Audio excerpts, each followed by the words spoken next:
آپ کو بتاتا ہوں کہ یہ رمضان اور قرآن کیوں اللہ عام کرنا چاہتا ہے کہ 12 مہینوں میں ایک مہینہ قرآن کے نام لگا کے، لیکن میں اس وقت آپ کو یہ بتانا چاہتا ہوں کیونکہ ہم 2 عشرے گزار چکے ہیں کہ کیوں قرآن، کیوں یعنی اس کی کیا ضرورت ہے، کیا فائدہ ہوتا ہے انسانیت کو یا مسلمانوں کو یا کائنات کو، کیا فائدہ ہوتا ہے جس کی وجہ سے ہمیں اس قرآن کے ساتھ جڑنا چاہیے۔ دیکھیں جب کوئی انسان بات کرتا ہے تو لوگ انسانوں کی ناقدری بھی کر جاتے ہیں، لوگ کہتے ہیں بھئی یہ بھی ہمارے طرح کا بندہ ہے، لیکن جب کائنات کا خالق بات کرتا ہے تو سننے والے کو پتہ ہوتا ہے کہ یہ میرے جیسے اربوں لوگوں کا بنانے والا ہے، اور سورج چاند زمین ستارے بنانے والے کی بات ہے، اس لیے وہ ماننے کے لیے تیار ہو جاتا ہے۔ وہ شاید ہماری بات کو کوئی نہ مانے، اس لیے اللہ کہتا ہے کہ تم میری بات کو رکھو میرے بندوں پہ،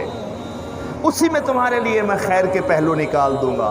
اس لیے اللہ نے بھولے ہوئے لوگوں کے لیے 12 میں سے یہ ایک مہینہ رکھا ہوا ہے۔ جیسے اللہ نے کہا اعوذ باللہ من الشیطان الرجیم، بسم اللہ الرحمن الرحیم۔ میں جتنے بھی جمعہ پڑھائے ہیں جو رمضان میں، اس میں زیادہ سے زیادہ میں قرآن کی آیتوں کی تلاوت کرتا ہوں کیونکہ یہ مہینہ قرآن کا ہے۔ اس لیے شہر رمضان، رمضان کا جو مہینہ ہے، الذی وہ ہے، انزل فیہ القرآن، رمضان کا مہینہ وہ ہے جس میں ہم نے قرآن کو نازل کیا۔ اس آخری عشرے میں 21، 23، 25، 27 اور 29 جو طاق راتیں ہیں، طاق رات اس کو کہتے ہیں جو 2 پہ تقسیم نہ ہو، جیسے 1، 3، 5، 7، 9، 11، 13، تو اس عشرے کی طاق راتیں ہیں 21، 23، 25، 27 اور 29۔ تو ان میں تلاش کرنا چاہیے جو حدیث مصطفیٰ میں اشارے موجود ہیں۔ اللہ کہتا ہے کہ اس رمضان میں جب ہم نے قرآن کو اتارا تو سنو، اِنَّا انزلناہ فی لیلۃ القدر، ہم نے جب اس کو اتارا یعنی آسمانوں سے ہم نے اس کو زمین پہ اتارا تو ظاہر ہے کوئی وقت ہوگا جس میں قرآن اتر رہا ہوگا۔ قرآن اس دنیا میں 23 سال تک اترتا رہا ہے، تو جب یہ شروع ہوا ہوگا اترنا تو اس وقت رمضان کا مہینہ تھا، اور جب یہ شروع ہوا ہوگا اس وقت لیلۃ القدر کی رات تھی، اور جب یہ نور بٹنا شروع ہوا تو پروردگار عالم نے اس مہینے کو بھی اور اس رات کو بھی عظمت عطا فرمائی۔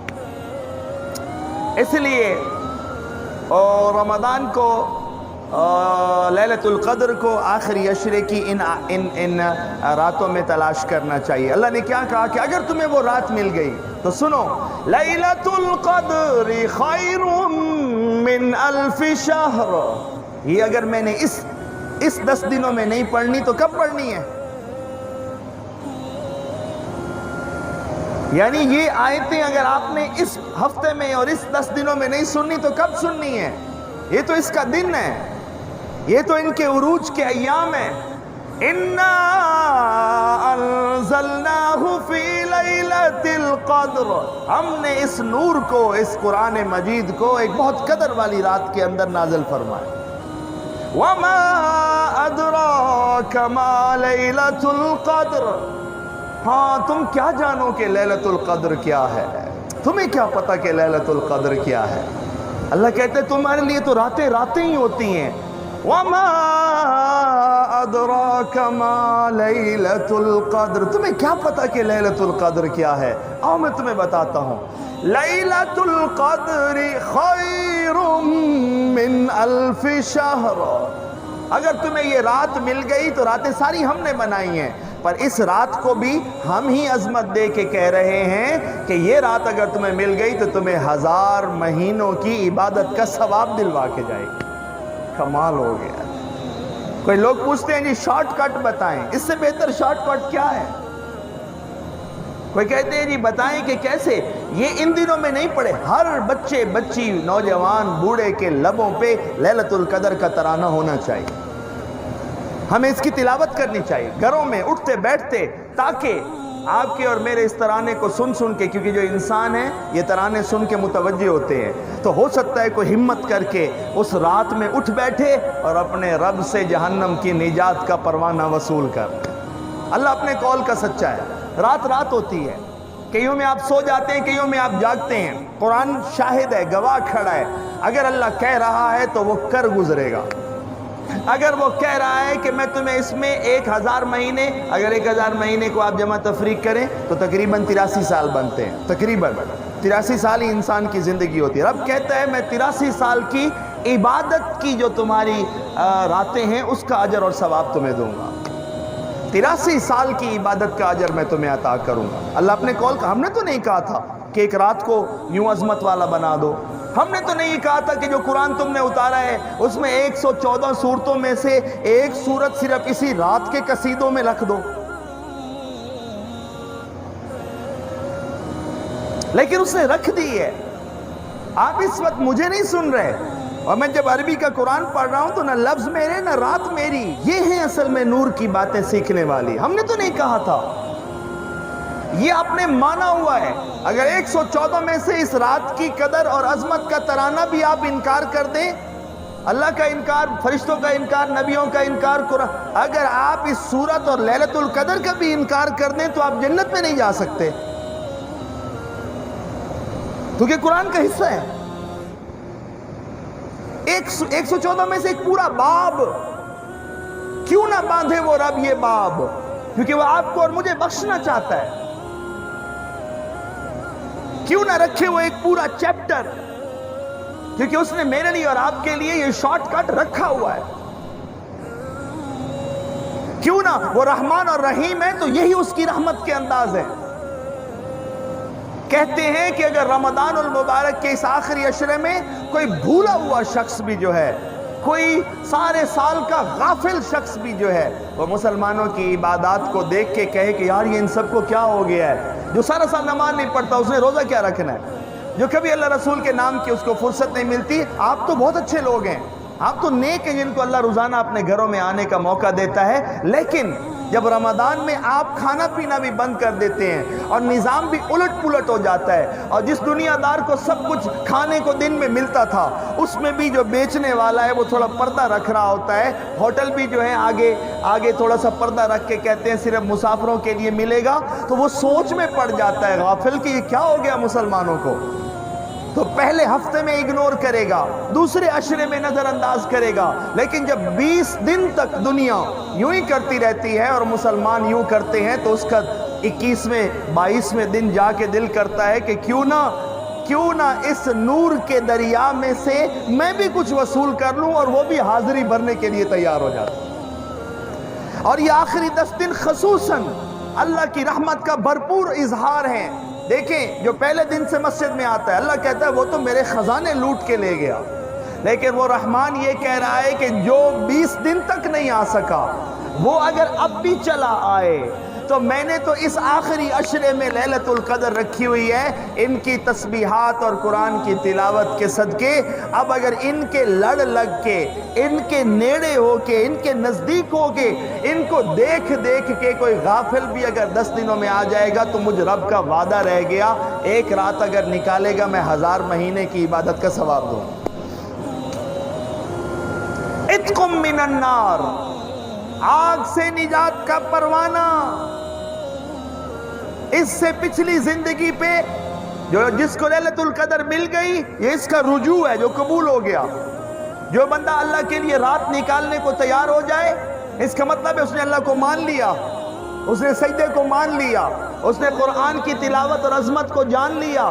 کسی کا لیلۃ القدر کی رات میں آ جانا یہ اشارہ ہے کہ وہ اللہ کے قول کو مانتا ہے اور لیلۃ القدر کی عظمت کو مانتا ہے، حالانکہ راتیں ہوتی ہیں، لیکن وہ غافل تھا اور اس رات میں اس لیے جاگا ہے کہ اس کو اپنے رب کی بات پہ یقین ہے کہ مجھے 1000 مہینے کی عبادت کا ثواب ملے گا۔ وہ پیکج لینے آیا ہے، وہ ڈیل کرنے آیا ہے۔ اگر نہ ہوتا تو وہ سارا سال ہی جیسے غافل تھا، اس رات میں بھی نہ آتا۔ تو اس کا یہ آ جانا یہ رجوع ہے، اس کا یہ آ جانا یہ اقرار ہے کہ میرا مالک میں نے جیسے اس رات کی عظمت پہ تیرا اعتبار کیا، ویسے میں اس قرآن کے سارے قصیدوں اور ساری عظمتوں اور سارے حکموں پہ تیری پابندی کا اور تیری حکموں کو ماننے کا اقرار کرتا ہوں۔ یہ اس کا رجوع ہوتا ہے۔ اور جب وہ آتا ہے، آپ کو پتہ ہے اتنی برکت اس دن رات کے اندر، میں کہتا ہوں میں 21ویں اور 22ویں روزے کو یہ نہیں پڑھوں گا قصیدہ تو کب پڑھوں گا؟ جب وہ رات آنے والی ہے۔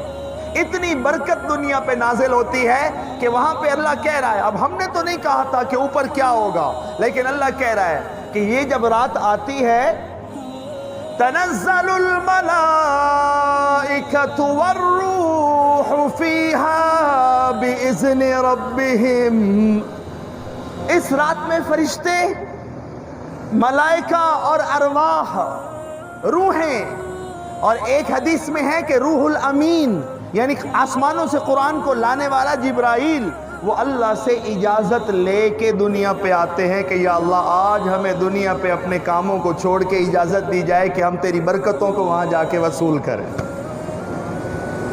جب آپ قرآن کا مطالعہ کرتے ہیں تو آپ کو پتہ چلتا ہے کہ اللہ کیوں تفصیلیں بتاتا ہے۔ وہ اجازت انہوں نے اللہ سے لینی ہے، بھیجنا اور اجازت دینی اللہ نے ان کو ہے۔ اللہ ان رازوں سے پردہ اٹھا رہا ہے۔ اللہ کہہ رہا ہے جب لیلۃ القدر آتی ہے جو 1000 مہینوں سے بہتر ہے، تو پتہ اس میں کیا ہوتا ہے؟ تنزل الملائکۃ والروح فیہا بإذن ربہم، اس میں ملائکہ اور فرشتے اپنے رب سے اور ارواح اپنے رب سے اجازتیں مانگ کے زمین پہ تشریف لاتے ہیں۔ علماء کہتے ہیں، میں علماء کی بات اس لیے کر رہا ہوں کہ پھر یہ آگے جو تفاصیل ہوتی ہیں وہ علماء کا نام لینا پڑتا ہے۔ علماء کہتے ہیں کہ ان کی اجازت مانگنے سے یہ پتہ چلتا ہے کہ جتنی شفقت، جتنی نظر عنایت اور جتنی محبت اور جتنی بخشے جانے کے فیصلے اور انعامات دینے کا اللہ اس رات میں ارادہ رکھتا ہے، فرشتوں کو پتہ ہوتا ہے کہ یہ تو ہمیں اوپر بھی اتنی نعمتیں نہیں ملنی جتنی آج نیچے ملنی ہیں، اس لیے وہ بھی اپنے رب سے اجازت لے کے نیچے تشریف لے آئے اور اللہ کی رحمتوں کو متوجہ کیجئے۔ آسمانی متوجہ ہو جائیں اور زمین والے ہار جائیں۔ آسمان سے فرشتے اترے اور زمین پہ لوگ سو رہے ہوں، آسمان سے فرشتے اترے اور برکتیں لینے آئیں، اور یہاں پہ مسلمان غافل پڑا ہو۔ انا للہ و انا الیہ راجعون۔ اللہ کیا کہہ رہا ہے قرآن میں؟ سلام ہی حتی مطلع الفجر۔ اللہ کہتا ہے جو اس رات میں جاگ گیا یہ فجر تک یہ رات سلامتی ہی سلامتی ہے۔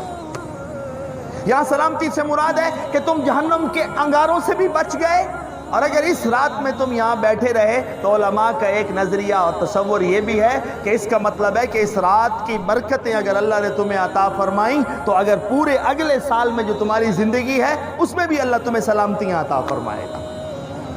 سلام ہی حتی مطلع الفجر، یہ رات فجر کے ہونے تک سلامتی ہی سلامتی ہے۔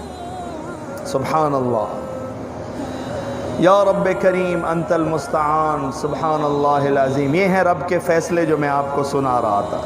ذرا 2 منٹ کے لیے، چونکہ یہ جب جمعہ ہوتا ہے تو ہم قرآن کا تذکرہ سنتے ہیں، ذرا 2 منٹ کے لیے سوچئے کہ یہ سب کیوں ہو رہا ہے، تو آپ کو اس کے پیچھے قرآن نظر آئے گا۔ آپ ذرا دنیا سے نکل جائیے اور میں دنیا سے نکل کے آپ کو جو روحانی جہان ہے اس میں قرآن کا کام دکھاتا ہوں۔ اس روحانی جہان میں فرشتے ہی فرشتے ہیں، اور ان فرشتوں میں اللہ کہہ رہا ہے اِنَّهُ لَقَوْلُ رَسُولٍ كَرِيمٍ۔ یہاں پہ لفظ رسول جو ہے وہ جبرائیل کے لیے استعمال ہو رہا ہے۔ اللہ کہہ رہا ہے یہ میرا بڑا عزت والا فرشتہ ہے، اس کا نام جبرائیل ہے۔ ذی قوت عند ذی العرش مکین، یہ عرش کے ارد گرد جو جماعتیں ہیں ان میں یہ سب سے طاقتور بھی ہے اور اوپر کہا عزت والا بھی ہے۔ یہ جبرائیل کے بارے میں بات ہو رہی ہے۔ مطاع ثم امین، اللہ کہتا ہے کہ اس کی ایک صفت یہ ہے کہ میں نے اس کو ایک امانت سدرۃ المنتہا پہ دی تھی، یہ امانت اس نے میرے محبوب حضرت محمد کریم کو آ کے منتقل کرنی تھی۔ اللہ خود کہہ رہا ہے کہ میرا یہ رسول میرا یہ فرشتہ، یہ جبرائیل جو پردے کے پار کے جہان میں سدرۃ المنتہا سے لوح محفوظ کی تختیاں لے کے نبی کے قلب اطہر پہ لاتا ہے، رب کہہ رہا ہے کہ یہ اس جہان میں سب سے معزز ہے۔ اس میں اور بھی بڑے معزز لوگ ہیں، اس میں اور بھی بڑی معزز ہستی ہیں، جیسے جبرائیل تو ہے، اسرائیل بھی ہے، اسرافیل بھی ہے، میکائیل بھی ہے، اور فرشتے بھی ہیں، رضوان بھی ہیں، خزین جنت کے اور خزین جہنم کے دروازوں کے بھی ہیں، یعنی فرشتوں کی بھرمار ہے۔ لیکن اللہ کہتا ہے ان فرشتوں میں جس کو میں نے یہ قرآن اٹھوایا ہے اس کے پائے کا کوئی نہیں ہے، وہ نمبر 1 ہے۔ یہ میں نے اس جہان سے نکل کے آپ کو بات بتائی ہے۔ تو یہ قرآن نے وہاں کیا کیا؟ وہاں فرشتوں میں جبرائیل کو ممتاز کروا کے آیا ہے۔ یہ قرآن وہاں یہ کام کر کے آیا ہے، پھر یہ وہاں سے نکلا اور یہاں آیا۔ تو سب سے پہلے اللہ نے کیا کیا؟ سب سے پہلے پروردگار عالم نے اس کے آنے پہ کیونکہ یہ جہان ہے سالوں کا، مہینوں کا، دنوں کا، تو پروردگار عالم نے اس قرآن کی عظمت کو بتانے کے لیے اس جو اس طرف جہان ہے، اس میں یہ ٹائم شائم کا اور یہ دنوں اور مہینوں کا کوئی نظم نہیں ہے، لیکن اس کا اپنا ہی کوئی نظام ہے ٹائم کا۔ یہ اس جہان میں وقت ہے، مہینے ہیں، سال ہیں، دن ہیں، گھنٹیاں ہیں، گھنٹے ہیں، اس میں ہیں۔ تو جب یہ یہاں پہ آیا تو جس لمحے اس نے اس آسمان دنیا پہ قدم رکھا اس وقت نیچے مہینہ رمضان کا تھا، تو اللہ کی مخلوق ہے مہینے، وقت میں مہینے بھی اللہ کی مخلوق ہے، تو ان مہینوں میں سے نیچے جب رمضان تھا تو اس قرآن نے رمضان کے ساتھ لگتے ہی رمضان کو مہینوں کا سردار کروایا۔ وہاں جبرائیل کو فرشتوں کا سردار کروایا، یہاں رمضان کو مہینوں کا سردار کروایا۔ اور چونکہ جب مہینے میں قرآن اترتا ہے تو آگے یا دن ہوگا یا رات ہوگی، یعنی مہینہ تو پورا مہینہ ہوتا ہے لیکن اس میں دن اور راتیں ہوتی ہیں۔ تو جب اس نے آ کے اس آسمان دنیا کو ٹچ کیا تو مہینہ رمضان کا تھا، اور جب آیا تو رات 27 کی تھی رمضان کی، لہٰذا اس نے 27 کی رمضان کی رات کو بھی لیلۃ القدر عظمت والی رات کروا دی۔ یہ اس کا اثر ہے، یعنی یہ آسمانوں سے ہی بلندیوں کا ایک اور عظمتوں کا ایک مقام لے کے آیا ہے۔ رمضان مہینے پوری دنیا میں، ساری دنیا کو پتہ چل جاتا ہے کہ یہ مسلمانوں کا رمضان کا مہینہ ہے، اور وہ ان سے پوچھے کہ رمضان میں کیا ہے تو ان کو پتہ چل جائے کہ رمضان قرآن کا مہینہ ہے۔ اور پھر پورے مہینے میں عجیب مسئلہ ہے کہ چلو روز لوگ سحری کو اٹھتے ہیں تو 21، 23، 25، 27 اور 29 کی راتوں کو لوگ رت جگہ کر لے ہوتے ہیں۔ لوگ پوچھتے ہیں کہ باقی باتیں تو دن میں ہو رہی تھی، یہ رات کو کیا ہو رہا ہے؟ تو لوگ کہتے ہیں کہ یہ لیلۃ القدر کی رات ہے، لیکن آپ جوڑتے ہیں جب اس کو یہ انزلناہ بتا رہا ہے کہ اس رات کا تعلق کسی آسمان سے اتری ہوئی چیز کے ساتھ ہے، قرآن کا نام نہیں ہے اس میں، قرآن کا نام نہیں ہے۔ اس کا مطلب ہے کہ یہ رات کی قدر اس لیے ہے کہ کوئی ایسی چیز ہے جو اس جہان کی نہیں ہے۔ جیسے اللہ رمضان کی عظمت کر رہا ہے تو اشارہ ہے، شہر رمضان، رمضان کا مہینہ وہ ہے الذی انزل فیہ القرآن، وہاں اللہ کلیئر ہے، اللہ کہہ رہے ہیں رمضان کا مہینہ وہ ہے جس میں ہم نے قرآن کو نازل کیا، انزل نازل کیا، فیہ القرآن، اس میں قرآن کو نازل کیا، وہاں اللہ کلیئر ہے۔ رات میں اللہ نے اشارہ کیا صرف یہ جب انزلناہ، یہاں پہ جو آخر میں ہے اس سے مراد قرآن ہے۔ انا انزلناہ فی لیلۃ القدر، وہاں کہا تھا کہ رمضان کا مہینہ ہے، انزل فیہ القرآن، ہم نے اس میں قرآن کو نازل کیا۔ یہاں تھوڑا سا اللہ نے انداز بدلا ہے کیونکہ قرآن کے اوپر اور بہت ساری آیتیں آ چکی ہیں، تو اللہ کہہ رہا ہے انزلناہ فی لیلۃ القدر، ہم نے اس قرآن کو اس قدر والی رات کے اندر نازل کیا۔ اور آگے پھر اللہ نے اس کے قصیدے پڑھے۔ تو آپ اس قرآن کے کام دیکھیے، آسمانوں سے جبرائیل کو مقبول کروا کے آیا ہے، اور نیچے اترتے ساتھ ہی رمضان کے مہینے کو عظیم کروا دیا ہے، اور پھر جس رات میں آیا اس رات کو عظمت والا بنوا دیا ہے، اور پھر جس نبی پہ آیا یہ قرآن کیوں یہ سب کچھ کرتا ہوا آ رہا ہے؟ کیونکہ یہ اللہ کا نور اور نعمت ایسی ہے جو اللہ نے اپنے پیارے محبوب حضرت محمد کریم کے لیے سنبھال کے رکھی ہو. یہ ساری برکتیں قرآن کی ہیں اور نبی مصطفیٰ کی ہیں. تو جس نبی پہ اترا وہ نبی ساری کائنات کا اور اگلے جہان کے بھی سرداروں میں، جس مہینے میں آیا اس کی قدر اور عظمت، جس رات میں آیا اس کو شان دلوا گیا، اور جس آسمانوں سے اترا جو لے کے آیا اس جبرائیل کو فرشتوں کا سردار کروا دیا، جس کی تاریخ ایسی ہو، جس کی ہسٹری ایسی ہو. مجھے یہ بتائیں اب بات آ گئی ہے ہماری. وہاں رمضان مقبول ہوا، وہاں رات مقبول ہوئی لیلۃ القدر، وہاں جبرائیل مقبول ہوا، وہاں نبی مکرم کے وسیلے سے یہ سب مقبول ہوئے. آئیے ان سب کو چھوڑیے، ہم کہتے ہیں کہ یہ مٹی کے گارے کا، مٹی کی بوری، یہ مٹی کی بوری، یہ مٹی کی ڈھیری جس کے اندر گند ہی گند بھرا ہوا ہے، اس کو چیرو تو نکلے آنتیں، اس کو چیرو تو نکلے خون، اس کو چیرو تو نکلے عجیب و غریب قسم کی علائشیں.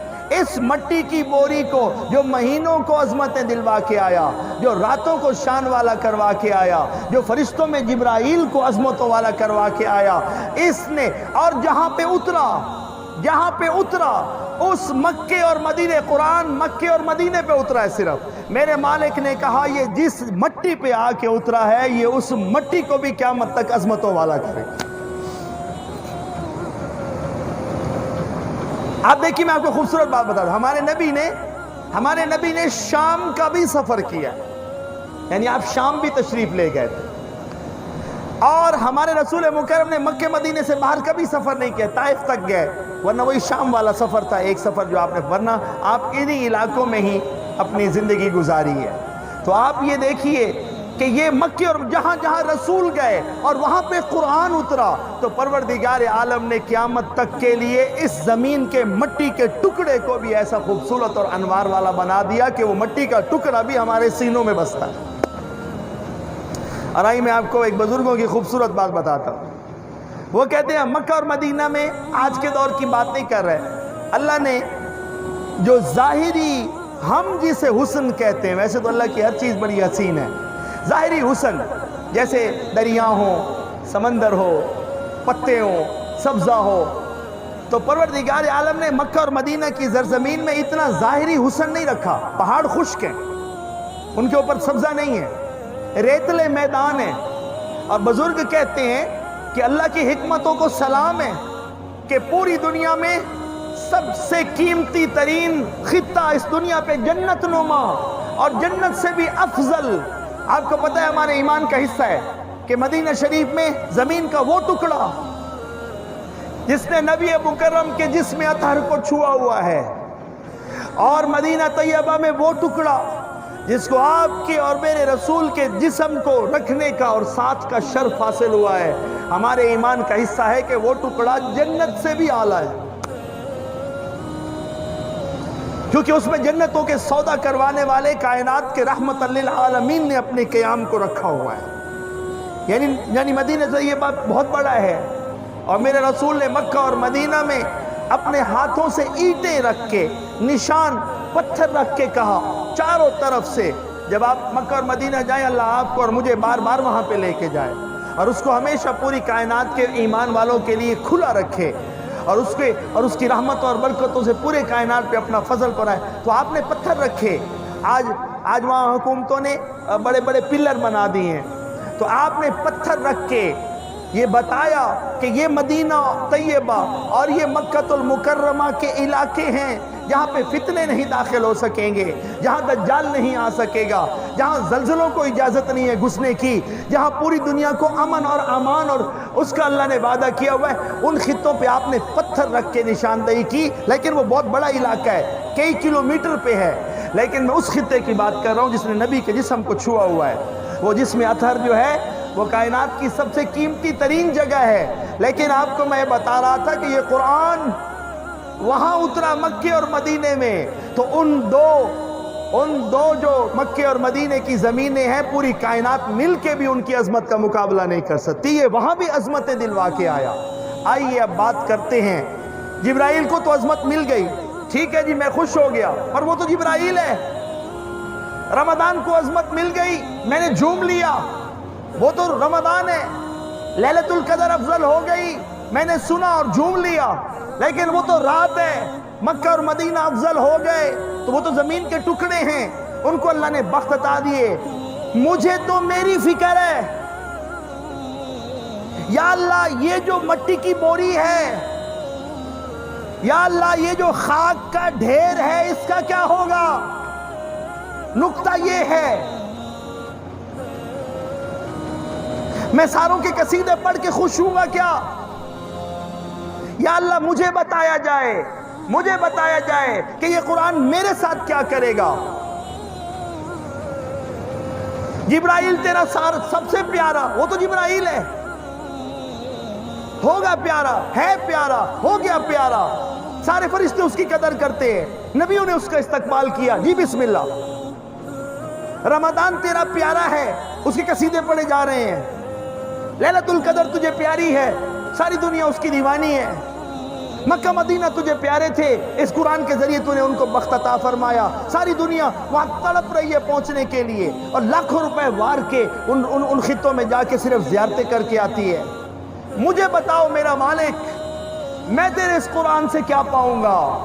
اللہ کہتا ہے پہلی بات سنو, اگر یہ تم تک پہنچ گیا, یہ سفر طے کر کے جو فقیر ابھی تمہیں سنا رہا ہے, اور اس نے اپنے سے تمہیں نہیں سنایا, اس نے ہر کے اوپر میرا کلام پڑھا ہے, اور یہ تمہیں بتا رہا ہے کہ یہ عظمتیں بانٹتا آ رہا ہے. میرے مالک نے کہا کہ اے 21ویں صدی کے پاکستان کے رہنے والے, یا پوری دنیا کے, انڈیا اور بنگلہ دیش اور عرب کی دنیا اور چین کے مسلمان اور یورپ اور امریکہ اور افریقہ کے مسلمانوں اور انسانوں, اگر یہ چلتے چلتے, یہ سفر طے کرتا کرتا سدرۃ المنتہا سے, لوح محفوظ سے, نبی کے قلب اطہر سے ہو کے آپ کے لبوں پہ رقص کرتا ہوا اور ترانے پڑھتا ہوا نکل کے یہ آل بیت اطہار اور صحابہ کرام رضوان اللہ عنہم اجمعین کے لبوں اور سینوں پہ چلتا ہوا, اور یہ وہی قرآن جو کربلا کی سرزمین میں کٹے ہوئے حسین ابن علی علیہ السلام کے لبِ اطہر پہ بھی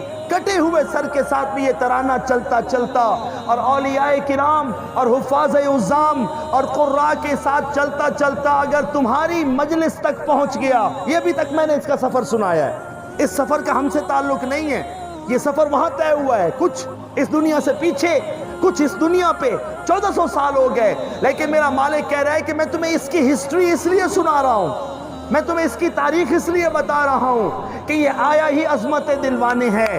اگر یہ تم تک پہنچ گیا اور تم نے اس کی جیسی قدر ہے ویسی قدر کر کے اس کو مان لیا, تو اللہ کہتا ہے کہ میرا وعدہ رہا, یہ تمہیں اس دنیا میں عظمتیں, رفعتیں, بلندیاں اور سکون دلوائے گا, اور آخرت میں تو میں تمہیں وہ عطا کروں گا جو کائنات میں اس سے بہتر تمہیں نظر ہی نہیں آئے گا. میں تمہیں جنات الفردوس اور جنت المأوا اور جنات العدن جیسے باغوں میں اور مکانوں میں داخل فرماؤں.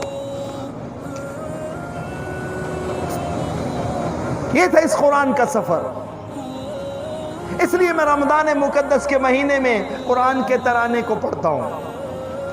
اگر میں لیلۃ القدر کی عظمت ان دنوں میں نہ پڑھوں تو کب پڑھوں؟ اگر میں قرآن کی عظمت کا ترانہ یوں نہ پڑھوں تو کب پڑھوں؟ مجھے بتائیے, آپ اور میں اگر اس قرآن کے ساتھ کم بھی جڑیں گے تو آپ دیکھ نہیں رہے, اللہ اور دیوانے منتخب کر لے گا. دیکھا نہیں کروڑوں مسجدوں میں, آپ کبھی جائیں مدرسوں میں جہاں پہ بچے قرآن یاد کرتے ہیں, یہ آپ مدارس کو عام نہ سمجھیے گا. مدرسے کون چلاتا ہے, کیسے چلاتا ہے, یہ اور بات ہے. آپ وہاں کا کام دیکھیں. یہ جو مدارس ہیں یہ مسلح کے اوپر قرآن کی سپلائی کی فیکٹریاں ہیں. یہ جو اللہ کہہ رہا ہے میں تم تک پہنچاؤں گا, تو اس کو کون رکھے گا, سینوں میں اترے گا. اور جتنے معصوم بچے تمہیں نظر آئیں گے، جتنی کم عمر کے ہوں گے اور قرآن پڑھ رہے ہوں گے، تو یہ قرآن کا ترانہ ہے، یہ اس کا معجزہ ہے۔ تم حیران ہو جاؤ گے کہ الحمد شریف سے لے کے والناس تک کیسے اللہ کے فضل اور مدد کے بغیر جو ممکن ہی نہیں ہے، یہ بچہ بیٹھا پورے قرآن کی تختیوں کو حفظ کیے بیٹھا ہے۔ کبھی جا کے دیکھو، کبھی کسی حافظ کے ماں باپ سے پوچھو اور کسی حافظ کے استاد سے پوچھو کہ ایک حافظ میں کتنی محنت ہوتی ہے۔ میرے 2 بچے جب حافظ ہوئے، مجھے میرا استاد یہ کہتا تھا کہ اگر ان کو وقت کے اوپر توجہ کے ساتھ قرآن حفظ کروانا ہے تو اپنے بچوں کو 2-4 سال پیار نہ کریں، ان کی روٹین خراب ہو جاتی ہے۔ آپ کے پیار میں وہ سبق وہ پیار اس کو یاد آتا رہتا ہے، اس کا سبق ذرا ڈیلے ہو جاتا ہے۔ آپ نے اگر یہ عظمت لینی ہے کہ قیامت کے دن آپ کے سر پہ بھی تاج ہو اور آپ یوں مست ہو کے ایسی سیڑھیاں چڑھ رہے ہو اور آپ کے سر پہ تاج ایسا ہو جس سے سورج کی کرنیں شرما جائیں، اگر یہ عظمت چاہتے ہیں تو دل کے اوپر جبر کریں اور ان بچوں کو بہت پیار نہ دیں۔ جب یہ قرآن ختم کر لیں گے تو ان کی خدمت بھی کیجئے گا، ان کو پیار بھی کیجئے گا اور ان سے اپنی جنت بھی بنائیے گا۔ اتنی محنت ہوتی ہے۔ اور یاد رکھیے گا میرے بھائیو، دوستو، بزرگوں، آنکھیں کھول کے جی لیجئے گا، یہ جو مصلح کی سپلائی ہے جہاں پہ قرآن پڑھا جا رہا ہے، یہ کسی فیکٹری سے نہیں ہوتی، یہ کسی ایوان سے نہیں ہوتی، یہ کسی دکان سے نہیں ہوتی، یہ پارکوں سے نہیں ہو رہی، یہ کوئی دفتروں سے نہیں ہو رہی۔ اور اگر یہ سپلائی جاری ہے اور مسجدیں آباد ہیں اور مصلح پہ قرآن پڑھا جا رہا ہے تو آپ کو یہ بھی دیکھنا پڑے گا کہ یہ عظمت والے قرآن نے کون سے لوگوں کو منتخب کیا ہوا ہے اس سپلائی کو جاری کرنے کے لیے۔ اس عظمتوں والے قرآن نے کون سی جگہ کا انتخاب کیا ہوا ہے اس سپلائی کو جاری رکھنے کے لیے۔ قیامت تک یہ سپلائی جاری رہے گی اور جو لوگ قرآن کی اس سپلائی کے کام میں جڑے ہوئے ہیں وہ اس وقت کے چلتے ہوئے لوگوں میں سب سے افضل ہے اپنی خدمت کے اعتبار سے۔ کوئی آپ کے اور میرے ذہنوں میں کوئی بری بات نہ ڈالے۔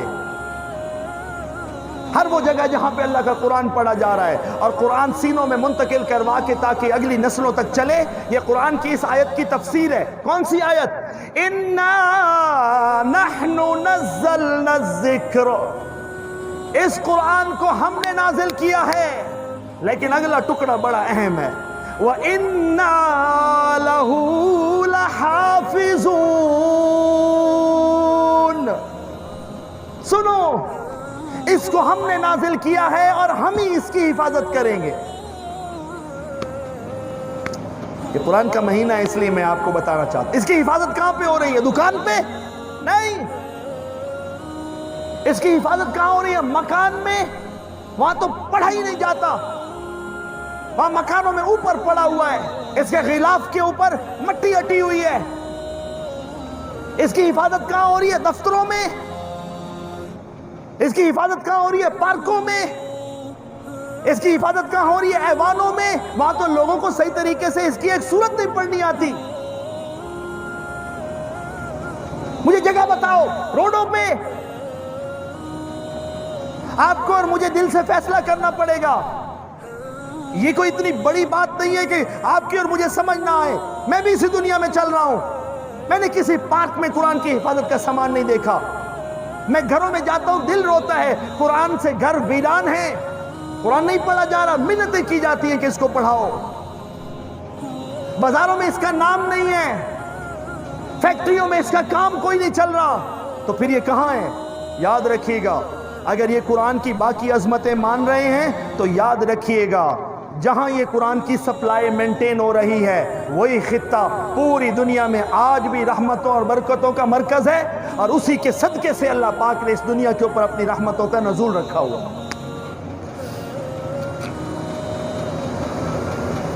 میں آپ کو رمضان کے مہینے سے دعوت دینا چاہتا ہوں، اگر کوئی اس کی صحیح خدمت کر رہا ہے یا نہیں کر رہا، یہ اس کا اور اللہ کا معاملہ ہے۔ آپ نے قرآن کی نسبتوں کو دیکھنا ہے۔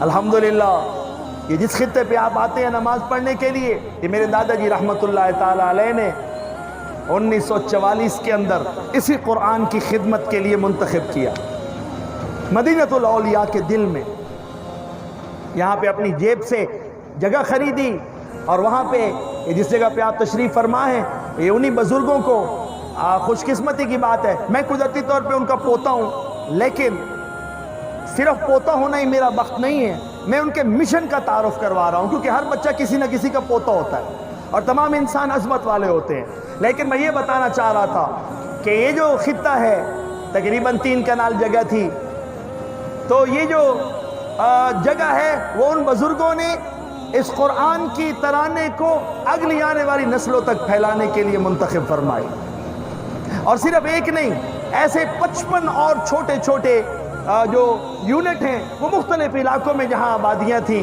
وہاں پہ قرآن کی ایک بندے نے 55 یونٹ جو ہیں قرآن کی اشاعت کے وہ آگے قائم کیے، تاکہ اس کی سپلائی میں میرا حصہ ہو اور میں اپنے رسول کے سامنے سرخرو ہو کے قیامت کے دن کھڑا ہو سکوں کہ میں آپ کے دین کی یہ خدمت کر کے آیا ہوں۔ یہاں پہ آپ تشریف لاتے ہیں، میں اس کا تعارف کروائی، پاکستان سے پرانی ہے جگہ، یہ مسجد پاکستان سے پرانی ہے، اور پھر یہ انہی بزرگوں نے، میں یہاں عثمان آباد سے اٹھ کے آتا ہوں، تو 1972 میں، یعنی آج سے تقریباً پھر 40 سال پہلے، یہ تو 70 سال سے پرانا یونٹ ہو گیا، پھر یہاں کو دیکھتے دیکھتے وہاں آبادی زیادہ تھی، انہوں نے ایک یونٹ وہاں بھی قائم کیا جہاں سے میں اٹھ کے آتا ہوں، وہ دوسرا یونٹ عثمان آباد میں، اور ایسے 55 یونٹ انہوں نے قائم کیے۔ میں آپ سے یہ عرض کرنا چاہ رہا تھا کہ یہ جو یونٹ میں آپ سے نام لے رہا ہوں، ایسے بے شمار یونٹ دنیا میں پھیلے پڑے ہیں، اس کی وجہ یہ ہے کہ اللہ نے یہ قرآن آگے پہنچانا ہے، آپ کو قرآن کی سپلائی کے جو مراکز ہیں ان کے ساتھ قرآن کی وجہ سے جڑے رہنا ہے۔ اس کی وجہ یہ ہے کہ قرآن کی سپلائی اگر مینٹین رہی، اور آپ کے اور میری حصے، سب سے بڑا حصہ کیا ہے؟ اپنے بچے دیں جو قرآن کے ایک خاص ذخیرے کو حفظ کریں، سب سے بڑا حصہ آپ کا یہ ہے، صرف مال نہیں۔ چلو قرآن پہ مال وہ وارے جس کو اللہ نے مال دیا ہے، جس کو مال نہیں دیا وہ قرآن کے ایسے یونٹ میں اپنے بچے دے، اولاد دے، وہ وہاں سے قرآن کا ایک بڑا ذخیرہ اپنے سینے کے اندر حفظ کریں، تھوڑا نہیں تو بڑا ذخیرہ، بڑا نہیں تو اور بڑا، جتنا ہو سکتا ہے اس ذخیرے کو حفظ کریں، اور اس آیت کی تفسیر بنے جو میں نے آپ کو سنائی ہے، اور کچھ نہیں تو ان کو دیکھ کے دعائیں دیں، اور کچھ نہیں تو کبھی آتے جاتے اس میں بیٹھ کے خود بھی پرسکون محسوس کریں، اور معصوم بچوں کے لبوں سے قرآن پڑھتا ہوا سنیں کہ کیسے اللہ نے اپنے کلام کو ان معصوم فرشتوں جیسے، فرشتے نہیں ہو سکتا کوئی بندہ، فرشتوں جیسے ہی، یعنی کہ معصوم ہیں، گناہوں سے پاک ہیں بچے، ان کے لبوں پہ اپنا پاک کلام کا ترانہ جاری فرمایا ہو۔ جب تک آپ 13-14 سال کے بچوں کو جا کے قرآن پڑھتا ہوا دیکھتے ہیں، حیران ہو جاتا ہے کیسے اللہ نے اپنی ہی مخلوق کے لبوں پہ اپنا ہی کلام جاری فرما دو۔ کیا بہترین استعمال ہے، رب کی مخلوق رب کا کلام پڑھ رہی ہے، کیا خوبصورت استعمال ہے۔ اس لیے کہتے ہیں میرے بھائیو، دوستو، بزرگوں، جو بچپن کا پڑھا ہوا قرآن ہوتا ہے، چونکہ اس وقت گناہ تو لکھے نہیں جاتے اور گناہ ہوتا نہیں ہے، یہ ثواب جو بچپن میں آپ کے بچے حاصل کریں گے، بار بار قرآن کا پڑھنا، اور جو اجر نبی نے گارنٹی کی ہے، کیونکہ اس وقت وہ گناہ تو ان کے لکھے ہی نہیں جا رہے، صرف ثواب ہے، صرف ثواب ہے۔ تو علماء کہتے ہیں کہ اگر آپ کے بچے 13 سال کی عمر تک قرآن سے اچھے متعارف ہیں تو اس دور کا جو ثواب ہے وہ ان کے مرتے دم تک اتنا اکٹھا ہو جاتا ہے اور بڑھ جاتا ہے، اور والدین کو بھی مل جاتا ہے کہ وہ ان کی بخشش کا سامان بن جائے۔ ہلکی پھلکی کمی بیشی بھی ہوگی تو اللہ بعد میں دور کر دے، کیونکہ قیامت کے دن وزن ہونا ہے، ترازو لگنا ہے۔ تو معصوم ادوار کا جو پڑا ہوا ہے، اور حتیٰ کہ علماء نے یہ بھی کہا ہے کہ جو بچوں نے 13 سال کی معصومیت تک نیکی کمائی ہے اور قرآن پڑھا ہے اور اس کا اجر لیا ہے، یہ کبھی اللہ ضائع نہیں کرتا۔ باقی کچھ ایسے ہے کہ کچھ ایسے اعمال ہو جاتے ہیں جن سے نیکیاں ساری ضائع ہو جاتی ہیں، پر وہ ہوش کی کمائی ہوئی نیکیاں، علماء نے کہا ہے کہ جو معصوم بچے، اس نے جو نیکی کمائی ہے وہ لازماً قبر تک اس کے ساتھ اور حشر تک جائے گی، اس کو اللہ ضائع نہیں کرتا، کنہیں گناہوں کی وجہ سے بھی ضائع نہیں ہونے دیتا۔ اس کی وجہ یہ ہے کہ اس نے معصوم دور میں وہ نیکیاں کمائی۔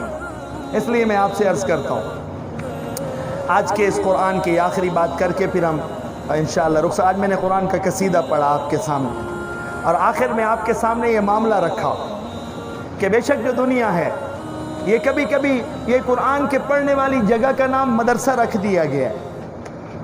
ہر مسلک کے مدرسے ہیں، ہر فرقے نے مدرسے بنائے ہوئے، لیکن ہم نے اس کا تعلق فرقوں سے اور مسلک سے نہیں جوڑنا. قرآن اپنی ذات میں ان سب چیزوں سے اونچا ہے. قرآن اپنی ذات میں اللہ کا معجزہ ہے، اور ہر مسلک کے جو قرآن کے درس ہیں، ہر مسلک کے جو قرآن کے درس ہیں جس میں بچوں کو قرآن پڑھایا جاتا ہے اور کچھ نہیں پڑھایا جاتا، یعنی حدیث اور فقہ نہیں پڑھائی جاتی، وہ حدیث اور فقہ کے ذریعے مسلک بنتے ہیں. قرآن جو ہے یہ سب کا سانجہ ہے. اس لیے قرآن کسی مسلک کا کہیں بھی پڑھا جا رہا ہو اور کوئی آپ کے بچوں کو قرآن پڑھا دے تو آپ کو اس کے ساتھ مسلک بالکل نہیں دیکھنا چاہیے، کیونکہ وہ اگر وہ پھر فقہ وغیرہ پڑھاتے ہیں تو اس میں وہ ہلکا پھلکا اپنی طرف کھینچتے ہیں، ورنہ قرآن کا جو یونٹ ہے وہ ساری دنیا میں ایک جیسا ہے. اس میں جو بچہ ہے وہ الحمد شریف سے لے کے والناس تک قرآن ہی پڑھ رہا ہے. اور اگر کہیں کوئی قرآن کا ترجمہ پڑھا دے تو ترجمے میں بھی کوئی مسلک نہیں ہے. تو قرآن اپنی ذات میں اپنی تلاوت اور اپنے ترجمے تک کوئی مسلک نہیں رکھتا. پھر تفصیلوں میں جب آپ جاتے ہیں تو پھر جا کے مختلف علماء کرام ہیں، انہوں نے اپنے جو ہے وہ تعویلوں اور اپنی گفتگو کی وجہ سے جو سامعین ہیں ان کو اپنے ساتھ اٹیچ رکھا ہوا ہے. اس لیے میں آپ سے کہتا ہوں کہ قرآن کا یونٹ جہاں بھی ہے اس کے ساتھ آپ جڑے رہیں. آپ کو اگر بہت زیادہ مسلک اور فرقوں سے مسئلہ ہے تو آپ ان کے فقہ کے یونٹ سے ذرا ہاتھ کھینچ لیں، قرآن کے یونٹ کے ساتھ جڑ جائیں، کیونکہ قرآن کا یونٹ مسلح کی سپلائی کا یونٹ ہے. اور اس کی سب سے خوبصورت مثال نماز ہے. اس نماز میں اللہ اکبر اذان سے لے کے السلام علیکم ورحمت اللہ، اذان سے لے کے السلام علیکم ورحمت اللہ تک، اور نماز ساری کی ساری عربی میں ہے، کوئی غیر عربی کا لفظ اس میں شامل نہیں ہے. اور قرآن کی تلاوت کے بغیر پوری نہیں ہوتی. اور ساری دنیا کے مسلمان جب بھی جڑیں گے انشاءاللہ اسی نماز پہ جڑیں گے. نماز کے ترانے میں کوئی فرق نہیں ہے. نماز پڑھتے ہوئے چھوٹا موٹا کھڑے ہونے میں اور بیٹھنے میں فرق ہے، لیکن وہ اتنا بڑا فرق نہیں ہے. ہاتھ باندھنے کا چھوٹا سا فرق ہے. ایسے تو ایک جو بیمار ہے وہ بیٹھ کے بھی نماز پڑھ لے، ایک کھڑا ہو کے پڑھ لے، ایک جھک کے پڑھ لے، ایک کرسی پہ بیٹھ کے پڑھ لے، یہ بھی رعایتیں موجود ہیں. اس طرح کی بھی رعایتیں موجود ہیں. لیکن نماز اپنی اصل عبادت کے اعتبار سے پوری کی پوری عربی میں ہے. اور اللہ اکبر اذان کی آواز سے لے کے السلام علیکم ورحمت اللہ تک پوری کی پوری نبی مصطفیٰ کی زبان سے نکلے ہوئے لفظوں میں گھری ہوئی ہے، اور یہ امت کو جوڑے گی ہمیشہ. اس لیے ایک نماز اور دوسرا قرآن کی تلاوت جہاں سکھائی جاتی ہے، اس کا حفظ جہاں کرایا جاتا ہے بغیر کسی دوسری سوچ کے، آسمان سے عظمتیں دلوانے والی اس قرآن کی سپلائی کی جو چین ہے اس میں اپنے آپ کو شامل کروا دیجئے. یہ قرآن آپ کا اور میرا شافع بنے گا، شفیع بنے گا. میں رمضان کے مہینے میں آپ کو یہ دعوت نہ دیتا تو کب دیتا؟ میں قرآن کے مہینے میں آپ کو دعوت نہ دیتا تو کب دیتا؟ اس لیے میرے بھائیو، دوستو اور بزرگوں، آئیے اس قرآن مجید کے حقوق کو پورا کرتے ہوئے اس کے ساتھ بڑھتے اس کا پڑھنا، اس کی تلاوت کرنا، اس کی حفاظت میں حصہ ملانا، اس کی اشاعت میں آگے بڑھنا، یہ سب ہم پہ ذمہ ہے. اللہ پاک آپ کو اور مجھے قرآن کے جوڑ کی یہی برکتیں عطا فرمائے، رحمتوں اور برکتوں میں رکھے، اور آخری عشرے میں رب ذوالجلال کریم ہمیں لیلۃ القدر کی رات عطا فرمائے. ہم اس وقت جاگتے ہوئے ہوں اور ہم اس وقت اچھے طریقے سے نیکیاں کر رہی ہوں. اس سال تو میں اللہ کا شکر پڑھتا ہوں، آپ حیران ہوں گے میں کیسے شکر پڑھ رہا ہوں. اس سال تو میں اللہ کا شکر پڑھتا ہوں جو مارکیٹیں بند ہیں. اس کی وجہ یہ ہے کہ اگر یہ پچھلا سال ہوتا تو میں یہاں اس وقت بیٹھا رو رہا تھا کہ اے کاش کے حکومتیں رمضان کے آخری دنوں میں راتوں میں مارکیٹیں بند رکھتیں تاکہ لوگ راتوں کو بازاروں میں نہ نکلتے اور یہ مصلوں پہ کھڑے ہو کے لیلۃ القدر تلاش کرتے. اگر رمضان میں شام کے بعد مارکیٹیں کھل رہی ہیں تو یاد رکھیے میں جذبات میں آپ سے کہہ رہا ہوں، شدید جذبات میں آپ سے کہہ رہا ہوں کہ رمضان کی آخری 10 راتوں میں مارکیٹوں کا کھلنا یہ فائدے سے زیادہ نقصان ہے۔ یہ 365 دنوں میں جو ایک رات کی عبادت سے بھی بخشے جانے کا اور آگ سے نجات کا، اتکم من النار کا کوئی پروانہ ملنا چاہتا تھا تو یہ ان راتوں کے بزنس نے ہمیں وہ بھی محروم کر دیا، اور ہمارے گھر کی عورتوں اور بچوں اور نوجوانوں کو بازاروں کی زینت بنا دیا۔ جس رات میں فرشتے آسمانوں سے زمین پہ اجازت لے کے آ رہے تھے، اس رات میں ہمارے بچے جو ہیں وہ بازاروں کی زینت بنے ہوئے تھے۔ اللہ کا شکر ہے کہ اس سال ان راتوں میں بند ہوں گے بازار، میں خوش ہوں۔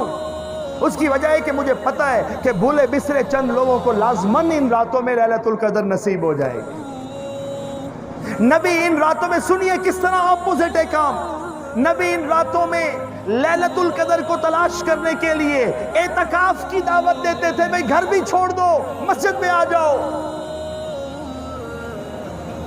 نبی آخری 10 دنوں میں گھر چھوڑ کے، بیوی بچے چھوڑ کے اور اپنے گھر کے کام چھوڑ کے کہتا تھا کہ آ جاؤ کسی طرح مسجدوں میں اعتکاف کر لو تاکہ تمہیں لیلۃ القدر نصیب ہو جائے، اور تمہیں جو اللہ کا وعدہ ہے وہ سچا نصیب ہو جائے، اور اتنی مشکل زندگی ہے تم 1000 مہینے کی عبادت کا پروانہ لے کے میری بارگاہ میں آ جانا۔ بالکل اپوزٹ ہو گیا، ایک طرف نبی اعتکاف کی دعوت دے رہا ہے، دوسری طرف شیطان نے دعوت دے کے عید کی تیاریاں اور کپڑے اور اس میں لگا دیا۔ عید کی شاپنگ، عید کی ساری شاپنگ میرے نظریے کے مطابق پچھلے مہینے شوال میں ہونی چاہیے، شعبان میں ہونی چاہیے۔ عید کی شاپنگ رمضان سے 1 ہفتہ پہلے ہونی چاہیے۔ عید کے کپڑے جوتے پہلے لینے چاہیے۔ رمضان قرآن کا ہے، رمضان روزے کا ہے، اس میں صرف ضروریات زندگی اور اللہ کے راستے میں رزق بانٹنے کا انتظام ہونا چاہیے۔ اور عید والا بزنس اللہ کرے میری گفتگو پہنچ جائے اور آنے والے سالوں میں عید کا بزنس رمضان کے پچھلے مہینے میں چلا جائے۔ یہ نہیں کہتا بزنس نہ ہو، میں یہ نہیں کہتا تیاریاں نہ ہو، لیکن اللہ کرے کہ وہاں چلا جائے، اور کم از کم اللہ کرے میں نے یہ گفتگو کی ہے، کم از کم ملتے ملتے سنتے سنتے بعض اوقات بات پھیل جاتی ہے۔ اللہ کرے اگر کرونا کی وجہ سے کاروباروں کے اوپر پابندی لگ گئی ہے تو کوئی اس امت کی جنت کی بھی فکر کرے اور رمضان کی آخری 10 راتوں میں مغرب کے وقت بزنس بند کروا دے، تاکہ دنیا جو ہے وہ چاہتے ہوئے، کوشش کرتے ہوئے بازاروں کی زینت بننے کی بجائے اپنے رب کے سامنے مصلی بچھا کے لیلۃ القدر کی برکات کو وصول کرنے والی ہو جائے۔ کوئی اچھی خواہش ہے، کوئی بری نہیں ہے۔ 365 دنوں میں آخری 10 دنوں کے اندر موجود 5 راتوں کی جو محنت ہے وہ بہت بڑا بخت لا سکتی ہے۔ اللہ رب العزت کریم ان طاق راتوں میں ہمیں اپنی بارگاہ میں قیام کا موقع عطا فرمائے۔ انہی دعاؤں کے ساتھ آپ سے اجازت چاہتا ہوں، سنتیں ادا فرما لیجئے۔ السلام علیکم ورحمۃ اللہ وبرکاتہ۔